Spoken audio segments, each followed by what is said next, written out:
రంజాన్ పండుగను శాంతియుత వాతావరణంలో జరుపుకోవాలని జిల్లా కలెక్టర్ యాస్మిన్ భాషా, జిల్లా ఎస్పీ భాస్కర్ సూచించారు. సామాజిక మాధ్యమాల్లో వచ్చే వదంతులు నమ్మకూడదన్నారు.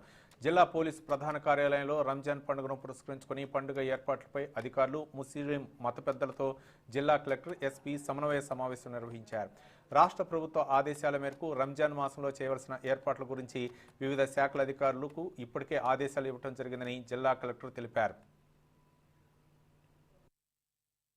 महीना है सो जरूर कहीं भी छोटे छोटे अगर कुछ है तो भी महीना ही सबर का महीना है और हम लोगों को यही सिखाया गया है कि कुछ भी है तो पहले उसको समझिए, फिर अगर कुछ गलत हो रहा है तो प्लीज हमारे जहन में लेके आइए। जरूर हम लोग हमारी तरफ से कोशिश करेंगे ऐसे कुछ भी इंसिडेंट ना हो पाए।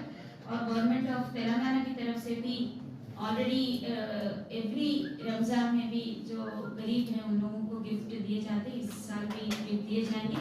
मस्जिद कमेटी की तरफ से जिसका भी लिस्ट आएगा उसकी तरफ से वो डिस्ट्रीब्यूशन कॉन्स्टिट्यूंसी वाइज वो अरेंजमेंट्स किए जाएंगे। और सभी मुस्लिम भाई बहन जो एम्प्लॉयज हैं उनके लिए भी ऑलरेडी जियो जारी हो चुका है कि वो 4 बजे के बाद अपने घर जा सकते हैं। सो आज से लेके 24 तारीख तक, अप्रैल 24 तक ये फैसिलिटेशन उन सबको दिया जा रहा है। So thank you for the government to understand the issues of the Muslims. యువకులకి పవిత్ర రంజాన్ మాసం సందర్భంగా మాస్కులకు అందరూ వస్తున్నారుగా చెప్పండి. ఏదైనా విషయం ఉన్నా ఇమీడియట్లీ పోలీస్ వారికి ఇన్ఫర్మేషన్ ఇవ్వండి. ఈ రోజు ఇవాళ రేపు సోషల్ మీడియా వచ్చిన తర్వాత మంచి కంటే ఎక్కువ చెడు ఎక్కువ జరుగుతుంది. టెక్నాలజీ అనేది మనం ఎంత ఉపయోగించుకుంటే మంచి ఉంటుంది, చెడు ఉపయోగిస్తే చెడు ఉంటుంది.